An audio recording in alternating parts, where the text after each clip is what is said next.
Hey, everybody. Welcome back to another episode of the Horse Geeks podcast, where we look at horses and riders from the inside out. Horses and riding, although today the topic is Oh, looking at the rider from the inside out, quite literally, because this is one of your absolute specialties, Deb. I have learned a hmm. ton from you on how to help riders. And even if I put it in my own weird ways, I know we're both looking for exactly the same thing Hmm. when it comes to rider balance. But I really love the words you use, working with people's bodies and some of the language of the Alexander technique. And it sometimes you surprised me with with like zeroing in on something that I didn't zero in on. Hmm. Like for me, I tend to zero in on the lumbar, and you go, no, it's really the person's perception of their pelvis leg relationship. And I think that's that's a good something you point talk because about all the I time. think the So big visual for anybody on the ground is looking at the lumbar because that's an obvious thing. But why is the lumbar like that? What's causing it to be that way? either And overarched or rounded. yeah, Hmm. correct. I don't Well, I call it either, like you said, the arched back or the sitting on their pockets Hmm. kind. And the interesting thing is, it doesn't just happen on the horse. People do it in their everyday lives. Oh, It's just absolutely. it's just exaggerated and much more visual as soon as you get on a horse. Yes. So yeah, and the main thing I find, and this was my hunter jumper training, or maybe it just stuck with me. I don't know where it came from. But I always, as a rider, connected the pelvis to my legs. Because Or the pants start all of at the that, top of the all of that pelvis. history of Hmm. language. Where are your quote unquote hips? And people rest it on what I call the bikini bones. The front pelvic bones. Hmm. Yeah, and they say that's my hip. So if we think that that's where we move from, that's a problem. Because that's where we move from. And we're not Then we meant to will move move from from there. there Yeah. because we've already thought that that's where we move from. And that's the great thing about the Alexander technique, is changing your thinking is what changes the movement. So once we give different language around, well, actually, your hips, if you're standing up, are much lower. They're like down where your arms hit your legs and more in your crotch. They're very deep joints. And that the whole spine is connected to the pelvis. And I think that's the biggest ones that I see everywhere, not just riders, just because we are sitting so much these days. This habitual um, engaging of the psoas muscle to hold us up. And the psoas is supposed to just hike your hip. It's just supposed to bend your hip and unbend and unbend and unbend. And we're locking it to stabilize the pelvis. And once we do that, our legs are not available to us. They tend to grip onto the horse.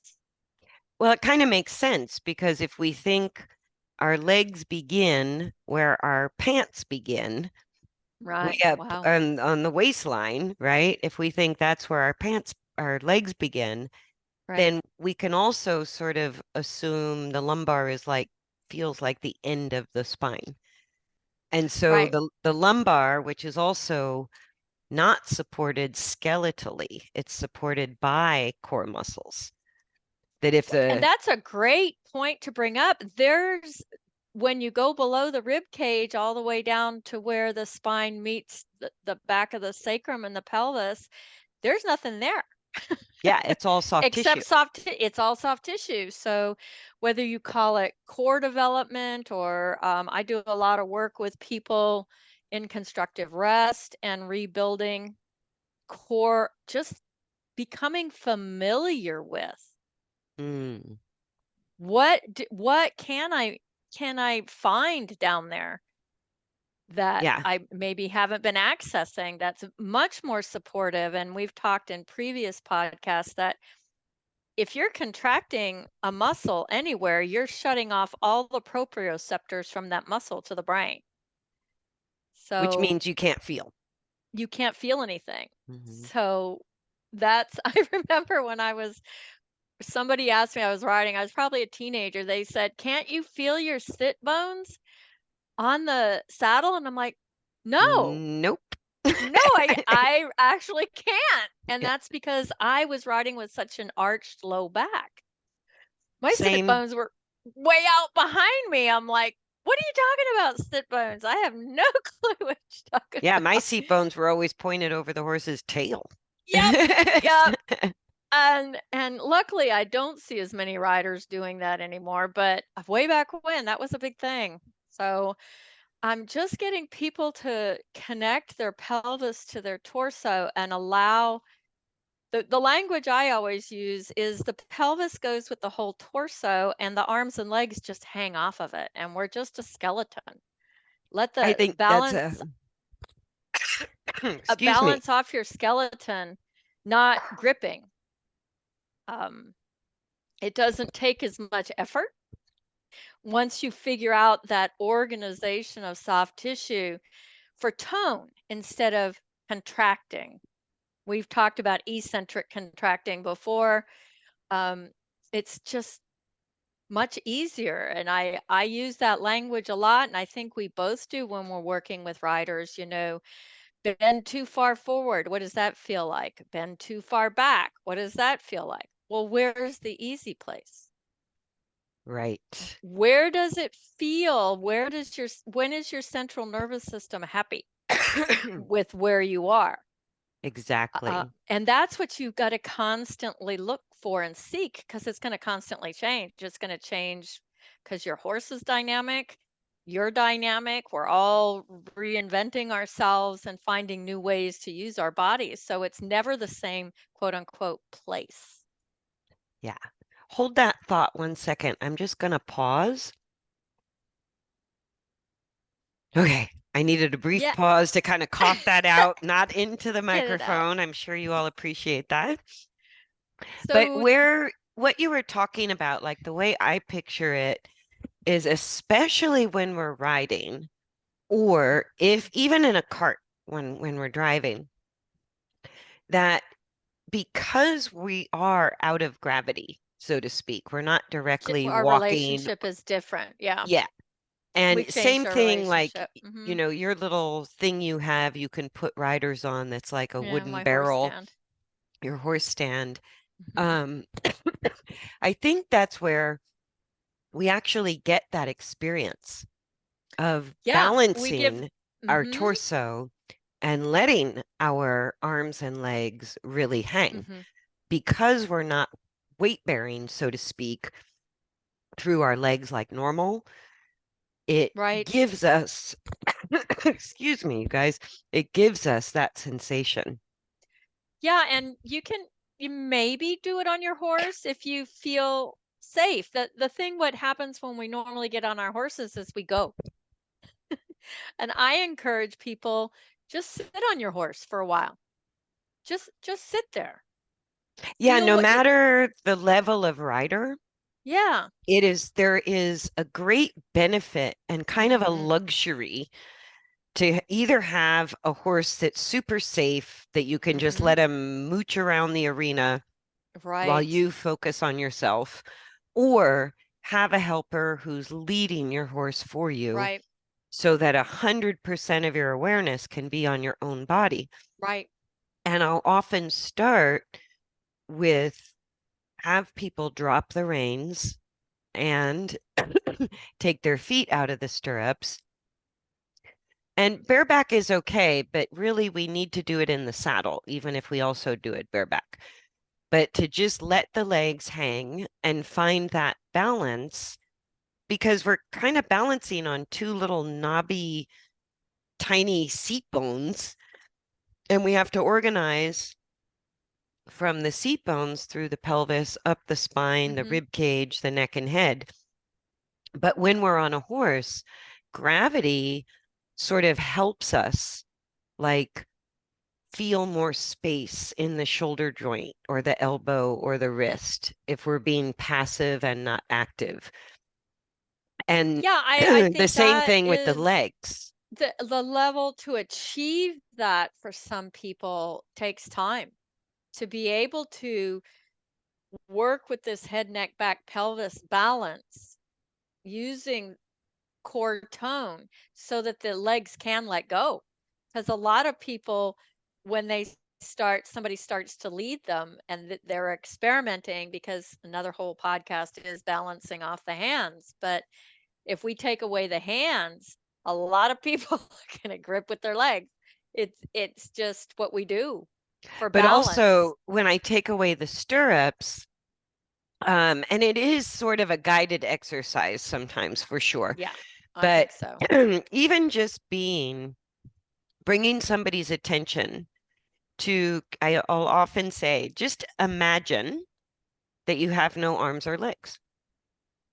I Yeah, go, that's a good one. I like that. what you're doing is finding your balance through the torso Yeah, on this saddle that's sort of shifting around and moving in unpredictable ways. And you can, all of a sudden, I will have people touch either the neck of the horse or the front of the saddle, just enough to feel the texture. And then that's if they good. lose torso stability, we start to realize how often we need our hands as soon as our torso becomes unstable. Or people will start to recognize how much they've been gripping with the legs as Right, the torso becomes stable. right. And almost every single time when I give people their stirrups back, after maybe 15, 20, 30 Hmm. minutes of going around with their legs dangling, because some people, when you take away the stirrups, they're still trying to put their heel down. Oh, it's that level of And tension we think we need to have. I go, no, no, That's what no. we, yeah, Yeah, we don't need that level of tension. And that's yeah. a habit that I wrapped around years of that. And really, I think maybe we talked about this before, but I don't mind the thought. I think maybe the language needs to change. Instead of heels down, we've always talked about maintain relationship with gravity through your feet. Let your legs wrap around and seek gravity from the ground so And you see, don't the get. first thing I have to say to people is the only reason we're taught heels down is so that your foot does not slip through the stirrup and get hung up. Wow. I said, that's the reason we teach that. It's a safety issue. So I said, if you don't have your stirrups, there's no need to put your heel down. It's not going to That's slip true. through the stirrup, right? Right, And but I just think it's a by level of tension that people are using to balance without their stirrups because 'cause they're so bingo, used to bracing in their stirrups. bingo. Yeah, And as soon yeah, as I tell them without your stirrups or bareback, your toes should be the lowest point of your feet. If yeah, you're really allowing your legs to dangle and you're not gripping, your toes hang down, not your heels down.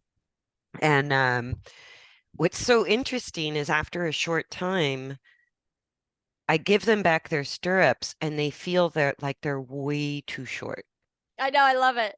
And I think that's the benefit of doing this when you Right, ride, or the reason you have a horse stand is because now gravity is creating the stretch and it's effortless. We're not putting mhm, effort into stretching, we're sort of like being stretched. mhm. And people are shocked once they get their balance without the reins and the stirrups.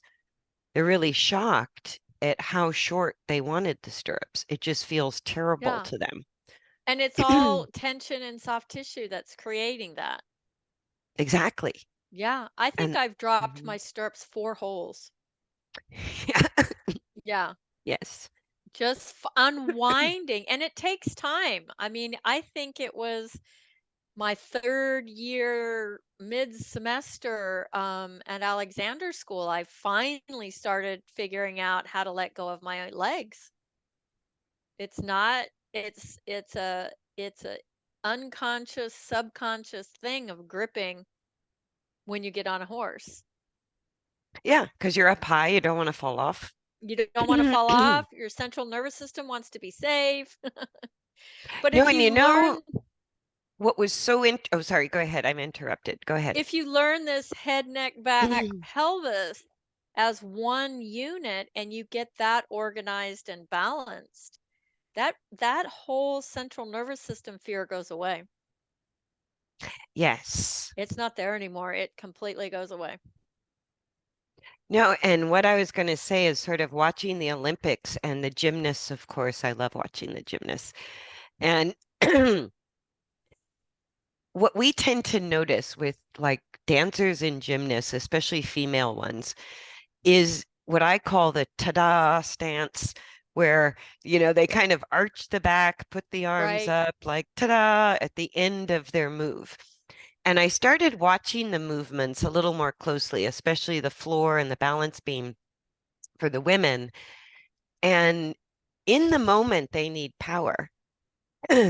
That same alignment you're talking about, the head, neck, rib cage, and Mm-hmm. pelvis looks like a little straight box. Yeah. It's completely square, stable, aligned, whatever we want to call it. I And then love that. Yeah. after the maneuver, they arch the back. Yeah.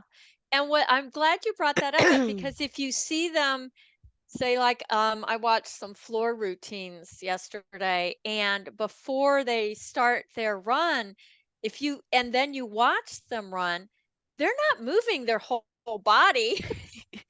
It's just their legs because they're Yes, accessing their hip joints and their power and they're stabilizing their head, neck, back, and torso so they can run. You watch any runner, any athlete in the Olympics, that's what's going on. yes. It's that's a great thing for people to do is to watch that because it's everywhere. Even I got up at 8 o'clock Sunday morning and watched the eventing. Um, Oh, you definitely see it. super, super athletes. Mhm. I mean, the way though they have to use their bodies, and if you think about it, going back to us being as geeky as we are, it's all about the forces that are being slammed at you. Those riders are so well trained when they're going down into a water jump, they're way back here. They know their center of mass has to Needs to be be over, back. needs to be back so they don't fall off. I Right. mean, I don't ride at that level. Or Um, going up over a huge jump, even down. The reason the 2-point position or the half seat was even invented was because somebody started to notice that if you take the stirrups up very short, but you also lean the shoulders, so there's a straight line between the rider's shoulder and the rider's knee, with mhm. most of the torso and the pelvis and the thigh bone back, And that just right? makes total sense because you're using angles instead Angles, of exactly. muscular. You're using your angles. And I tell people this all the time, use your joints to ride. Don't use muscular effort. Let your joints move. Don't lock them. Right. Let them do the work. The muscles are there if you need them. But the Um, joints are the shock absorbers. the joints should be the shock absorbers, not hmm the muscular effort. So when we go into a 2-point position, what we're doing is flexing the hip joint more. Mhm. And I love what you used to say all the time. I haven't heard you say it in ages, that after the shoulder, other than the vertebral joints, the actual joints between the vertebra, which comprise the spine, right? Mhm. That after our shoulder joint, there's not another bending joint, ball and socket type bending joint until you get to the hip. Exactly. So And this bending under the bra strap, yes, that or sticking your neck out. Yeah, body's not meant to do that. yeah. And I Body's thought not that meant to was, wiggle you like go, that. there's no hinge joint near your Nope. belly button. You Nope. you don't fold in half there. Nope. You fold, actually, if people wanted to play with it, if they took the inside edge of their finger, placed it in the crease of their pants, that's where you bend from. Hmm. And that's where the That's the hip joint bending. is. That's where the hip joint is. Yep. Like that's how I remembered it is I go, somebody said, "Oh, it's where your pants wrinkle when you sit down." And I Oh, go, "Oh, that's a well, good one that's too. easy." Yeah. So as Yeah. soon as you sit down, where the crease of your pants Hmm. is where your hip joint is. That's where you should bend from. And that's where, and so if you look at a really good jump rider, from their head to their seat bones is a straight line of force. Yes. But instead of a vertical alignment to gravity, which is us Hmm. standing up, which is more like Hmm. a dressage or long stirrup position, they're putting the entire spine and torso at a 45-degree angle to gravity because Right. that allows the hip, knee, and ankle Hmm. joints to act like shock absorbers. And I go back to thinking about like a cat before they're getting ready to pounce. What do? They shorten all the Crouch angles. down. They crouch Hmm. down so they can be explosive Yeah. and do what they need to do. So they're that and deer, anything like that, or even watching a horse jumping. I mean, they have to do that constantly. Although deer just look like they spring up 6 feet I, with nothing. Like they just go boing without any crouch down. yeah, No, but to watch the gymnasts too, I really watched if somebody made a little bit of a wobble, like a little bit almost an error on the balance beam or the floor right. exercises or the landing, right? That I could see they would lose a little bit, like the back That. might arch a little bit, Hmm. or they might just tilt a little, they might bend a little too much through the rib cage, or they might arch the back a little too much. Hmm. And then you saw the gripping with the toes or the Right. or the sort of bracing of the body that is Right. a little awkward looking. And Yeah. and it really amazed me. It's like during the gymnastic move, there was just no bend through the center of that body. And that's where the power came from. Exactly. Yeah. And if they That's lost that that. stability, it was Hmm. first you could see they lost that straight alignment all the way through the low back and the pelvis. So Hmm. if the pelvis tilted or the low back arched, there was always a misstep. That And makes total yet, sense to me. I mean, what I always pictured in my mind as a gymnast was going around arching my back, throwing my shoulders back, right? And I go, they only do that at the end. You would and never, like, you couldn't do that and be athletic. It would be no, impossible. I don't know how I rode like that, but Legs of steel, legs like of mine. thighs of steel.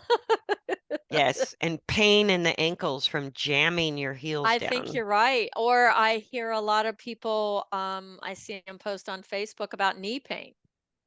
Oh, yeah. I had Yeah, horrible knee pain as a jump rider. what I'm experimenting with constantly is my relationship with the stirrup, and am I locking my ankle or my knee? Am I bracing against that stirrup, or do I just have my foot in the stirrup? I'm always questioning myself on that one. One of my favorite things to do is after having a rider, and if any rider at any level has never done this, it is an eye-opening experience to give yourself a half an hour or an hour of just being led around at the walk on a horse I totally agree with that. and trying not to use your arms and legs at all. Yeah. And so one of my favorite things to do after that exercise is before I have the rider take the stirrup, I take my hands and I go, I want to show you what the stirrup should feel like. And so you continue to let your legs dangle, basically dead weight, because now you've got the torso balanced and don't need to grip with the legs. So I take my hand and put it on the bottom of the boot where the stirrup would go, Mm-hmm. and I push up. Mm-hmm. And I go, that's what the stirrup's meant to do. The stirrup is actually an upward force against a leg that hangs down. And So so that's what, always the question, is to question. You can question it when you're driving your car, the relationship with the steering wheel, the relationship with the gas pedal, or like you said, the stirrup. Am I bracing against it? Am I contracting muscles? Or is it just a support? right. Yeah. I always talk about people letting go of the backs of their knees, releasing through the backs of their knees. And a jockey is a great example of legs in length with short stirrups. Mm, yes. I mean, their legs don't look short. They still got their long hip femur coming out, their long lower leg, and they're as straight as they can be. Yeah, straight through the Head, neck, spine to back, the and pelvis. pelvis. Yeah, And if you look at them from far away, they look like they're motionless little peas on these they galloping do. horses. And if you look at them close up, the skull, spine, rib cage, pelvis is not moving, and it is a Not a, straight horizontal line with gravity. They're basically not mm-hmm. even at 45 degrees, they're more like horizontal over gravity They through are the much more, midline. yeah. But you see all the joints of the arms Yep, really going through flexion and extension in a forward back yep. direction And the while they hips, knees, and ankles are are working. going up and down. Yep. Yeah. So And if that's we what can keep the that in gallop our is. mind when we ride, that's really all it is. Because once we tighten our legs, we're going to lose stability. Well, the joints can't go through full extension and No. full flexion because our muscular tightness is Mm-hmm. restricting the mobility of the joint. And that Right. kind of feeds in on itself because we have to put more and more and more muscle energy into staying on because we're not utilizing the natural shock absorbers that allow us to not work so hard. Exactly. And so when I teach people like a half seat or do the exercise I'm describing, or even teach people rising trot, I go, if you use the joints, it's effortless. I Right. go, the horse's movement throws you forward, and you're just letting that movement go through the hip, knee, and ankle. You don't have to resist it, fight it, or try to brace against it. You're just letting it move through the joints. Right. Yeah, I like that better. I don't know why I have a big old frog in my throat today. I cannot seem to clear it. Sorry, you guys. I got all nervous. It's our 150th episode, and I'm Woot, like, woot, how did we woot. get here? How did we get here? But yeah, that relationship of the rider, you really called my attention to it, of how people think of their pelvis as part of their legs Mm-hmm. rather than thinking of their pelvis as part of their torso. Yeah, it's a big deal. Hmm. It's really changed my riding, and I think it has really helped my horses. Yes. My timing and feel, because if I'm focusing on balancing my head, neck, back, and pelvis, I'm almost in the same moment as my horse. Instead of, if I'm Yes. gripping, I'm not going to get the information until maybe, if at all, 3 or 4 strides after it's happened. No, and you suddenly feel balance is a constant adaptation. Mhm. I think most people riding are still thinking of balance as a position that you hold. Right. And It's I go, no, it's a constantly moving, constant constantly moving. adaptation. Hmm. And I see a lot of people have just a little moment of sort of uncertainty or fear across their face because suddenly their point of reference for feeling safe and secure and stable changes. And there's a Oh, little and I've moment. seen that working with people not on a horse. Once you change that thought of where the point of balance is, it's like the body goes, wait a minute, Yeah, let me think about that because that's a big change. it's disorienting. Yeah. It can be disoriented, and you kind of have to hang with it for a few, or some people even have to lie down. It's too much of a change for them to take all at once. Yeah. Or I find there's a window where people get that same like insecurity and stability Hmm. thing.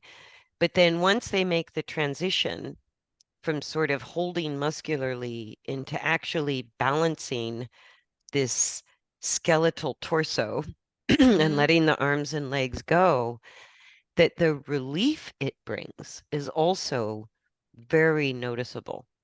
I I see I all the wrinkles come out of their face. and I most often I'm have serious. people tell me my low back doesn't hurt. My hip Right, doesn't hurt. right. This, pain over here went away, or that pain there went away. Hmm. And I go, that is the relief of having the right skeletal coordination is Hmm. we instantly have a softening and availability through the joints, and the muscles just don't work as hard.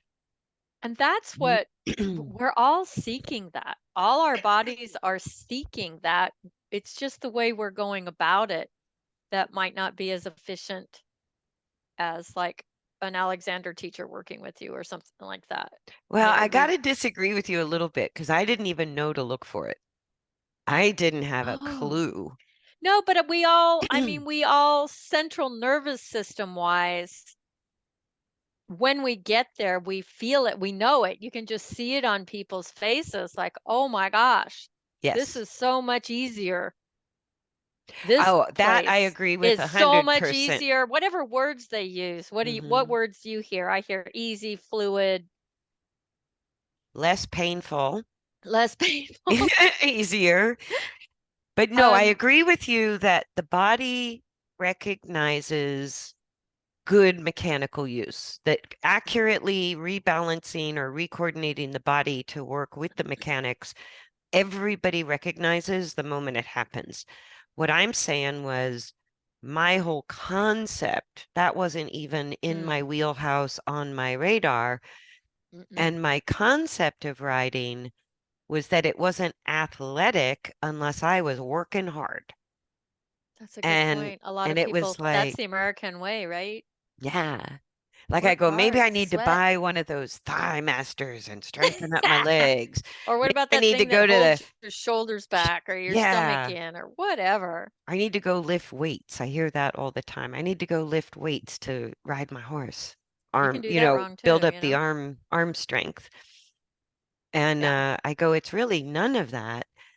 But until my concept changed, I Hmm. thought I was doing better the more effort I put into it. And to think of that there's even the possibility of an effortlessness, I went, Right. scratch my head. What? What are you talking about? And until I Yeah. felt it, I almost couldn't imagine it until I felt it. Yeah, I agree with that. Because you just don't realize that it's available. Yeah. It's the getting stuck in our patterns of, it's kind of like not updating your software Yeah. in your computer. We think that if we continue to do something the same, well, this is the human existence. We do it until something bad happens. Mhm. Yes. And then we S- then we question it. Then we go, "Oh, wait a minute." Yeah. But Yeah. if we could prevent that, that's even better. No, but something so simple, like to get people really back into their own bodies as riders. Mhm. I use a lot of words and set up a lot of situations that take them outside of the normal Yeah. riding context. Comfort, yeah, Yeah. and that's why I also like working with riders on the ground because then they can take it. It doesn't have to be on a horse. I can work with somebody on Zoom or I can work with somebody here in my office or at a barn and just getting them to become aware of Hmm. how just that awareness of, well, what am I doing? Not that there's a right or wrong way, but just could I be curious enough to How am really I look doing at, this? Yeah. yeah, like, Hmm. could I be more efficient? That's what we want from our horses. Yeah.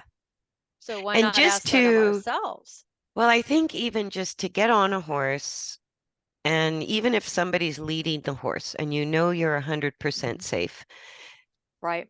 to balance without knowing exactly which direction you're going yet, or Mhm. having any control over the speed, really, but to sort of be receiving and coping with those forces of motion, it wakes something up in people. Mhm. It wakes up a kinesthetic like Survival. sensitivity. Oh, that's a good way to put it.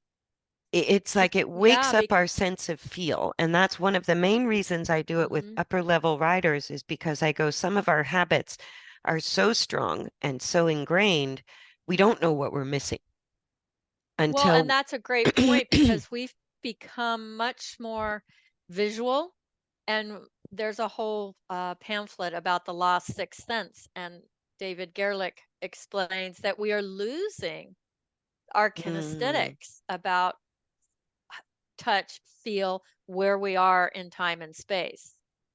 hmm. Or So even that, how we're doing what we're doing. yeah, we're Yeah. we're not staying in our bodies. We're already at the next jump or letter C and what I've got to do there instead of being right here, right now, using this instrument that I have. Because we only get one. Yeah, and I So, used to do that for myself a lot in the privacy of my own backyard. But I would ride around. I trusted my horse enough that I didn't have to pick up the reins to stay safe. I mhm. didn't have to put my feet in the stirrups. And I would just sort of let her walk around and choose the speed and direction. And to me, it was kind of fun, like a Disney ride, because I It didn't know is. what I was going love to it. happen. Now that I'm use myself better, I love it Hmm. because it's just an exploration. And then when I would ride in the dark, like it started with full moon rides, but then Hmm. I would go out when it was dark and I wouldn't turn on any lights. And to ride in the dark and taking away your vision, I go, that really, again, heightened my sensitivity of feel. Yeah, And of course, we need to feel safe or trust our horse in order to do that. But even if somebody led us around and we closed our eyes for 3 strides, right. I go all of a sudden taking away sight, it's like bam, another sense wakes up and you go, Mhm. oh, there is more to be felt. Your timing and feel will get much better if you Just your take even away, your awareness of yeah, your visual. Or I tell some people sometimes ride with your third eye. ah, Don't be, stay in your peripheral vision, just like your horse. Keep everything mm-hmm, open here and kind of just go inside. yeah, It's not that you're not seeing, you're just not tunnel visioning the next step. yes. And I Yeah. think sometimes when we're using our eyes, we're sort of trying to picture ourselves. And we're Mm, sort of trying to picture what all of this looks like from an observer's perspective, where when we close our that's a good eyes point. or we go That's a into our peripheral vision, it suddenly becomes our experience. It Yeah, almost, and it's I not like I we're trying hear to that, picture or it they're anymore. We're feeling it. right. Yeah. And that's where we've got to spend more time, is what does it feel like to, like, just experiment. Like I said, there's no right or wrong. It's just becoming that awareness of, oh wow, I really am tightening my legs, especially when I sit back on my pockets. Yeah, What happens if I bend forward? Oh, well, something else grips. Well, where's the place that nothing grips? right.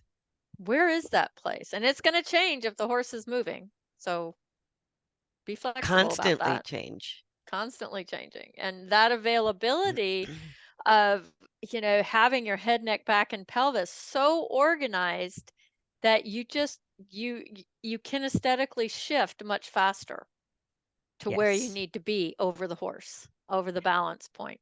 It's much faster. And we all need a little bit of guidance to get there, but a large part of it we can feel our way into.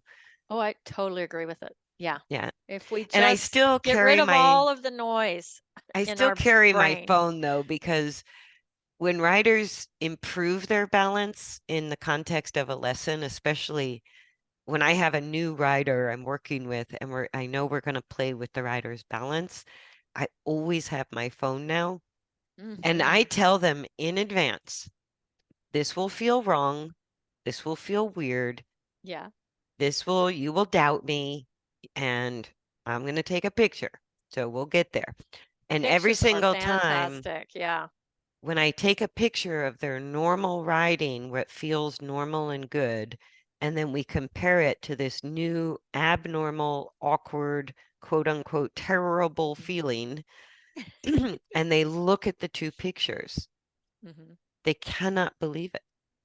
And they go, how can I look this good, but it feels so terrible to It me? And feels so wrong. I said, that's just because it's new in your nervous system.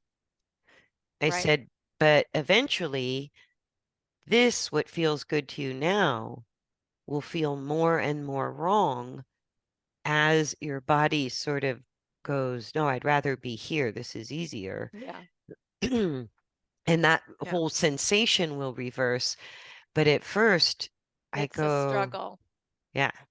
It's a it's a total helmet fire.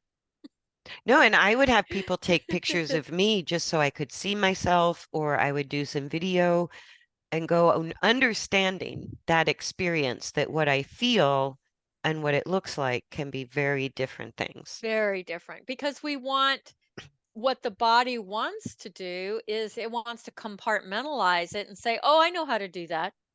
We don't need to look at that. Yeah. I'm fine here." No, And and we go that's challenging that and the brain goes, "What are you thinking? what are you doing? We have What that. are Like, you doing? yeah, We got that one figured out. Oh, your back hurts. We might need to look at that." Yeah. yeah, yes. Brains do not like change. It's No, like, they do not. oh, we're good with that. We're good. But Yeah. that's how we survive. If everybody was an Alexander teacher, that would be awesome. But we can get very distracted in thinking of our movement In the middle of all the something, time. We wouldn't get anything done. things would slow down quite a bit. Things would slow down incredibly. But we probably wouldn't have very as many doctor visits as we do. There you go. Yeah. Yes, because it does take that kind of thoughtful awareness to make any change of coordination or to expand your sense of feel or to get Hmm. to, like I always tell riders, I go to become a non-rider to a competent rider is a very fast process. Right. We all can do that pretty quickly. To go from being a competent, maybe even intermediate level rider to a great rider or an elite rider or a rider who can feel and influence the horse's balance, I go, that is harder to do. Yeah. I go, And I that just takes a little more time and a lot more refinement, but I think people expect to learn it as fast as they learned how to not fall yeah. off. And I go, oh no, Right. it's a whole nother world. It's kind of like you can compare it. My kids were black belts in karate, and everybody, a lot of people would get to the middle, whatever that was, green belt, purple belt, whatever that is in your dojo. But as you went up the ranks, it's less and less and less people that Yeah. want to get Mm-mm. all the way to that black belt because you can learn the basics and be okay. And But it if you want feels to, like you're always making progress. yeah, but boy, when you're going for your black belt, Well, that's all of a sudden it's not that you're learning different things, mm-mm, it's that you're refining yeah, things. it's And that really asking some starts big questions. it starts to feel boring and repetitive to people. And that's, Mhm. I think, the drop-off rate That's a good point. is to go from good to great. It's really a lot of detail, it's a lot of Yeah. awareness, it's a lot of concentration, and that's why not everybody gets there. Right. And Yeah. I tell people just pick a place to practice. That's my 3 Ps. Pick a place to practice. Like, for instance, I had a guy that's a writer. And I said, where's your movement? And he goes, "Oh, I have to get up and go to the bathroom or to the kitchen." I said, "That's perfect. Practice there." Hmm. Not when you're writing, not when you're at work, for me, it's walking to and from the barn. How many times a day do I do that? For So, me, it was driving between lessons, yeah, and I pick your just place to go, practice or question, like, what am I doing? yeah. You can't do it all day long. It'll drive you crazy.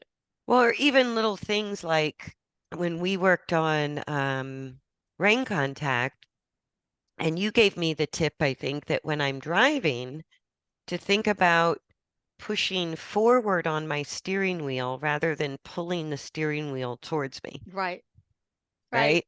And I go, that Yeah. made a huge difference to how I could stabilize my pelvis, use my Right. lumbar, how soft or relaxed my arms were. I didn't have a crick in my neck when I got stuck in traffic. It was like I didn't have as much road rage, all these things. It Yeah. was just that little act of going, oh, because when we put our hands around a steering wheel, just like reins, Hmm. we tend to want to pull it towards us. Right. And you go, And but there's no, that's a whole nother podcast, but that's a whole biomechanical relationship with thumb grabbing. yeah. And I go, but you're So, you're saying there's no reason you couldn't have mm-mm. your hands in exactly the same position, Hmm. but create a pushing force rather than a Right. pulling A force. resistance. And some people Hmm. really like learning through resistance. For me, it That's, was key. I yeah, don't that's know a lot of why. people like resistance for learning, and that's great. Hmm. That's makes it simple. Yeah. So we better wrap it up. I'm Okay. sorry I had such throat clearing coffee. I have no idea where it came from. I was fine before the podcast. It just Sorry. showed up. Yeah. I think I'm better now. But Happy 150th episode, Kirsten. happy 150th, because I think you've done 149 with me. I Maybe a think few so. less than that, but yeah, it's I love our conversations Me because too. they just sort of roll. They just sort of roll back and They forth. do. Thank you, everyone, for joining us. We hope you liked this episode despite all my coughing and hacking. I hope it wasn't too distracting. And we look forward to seeing you on the next episode of the Horse Geeks podcast. Thanks, Bye, everybody. everybody.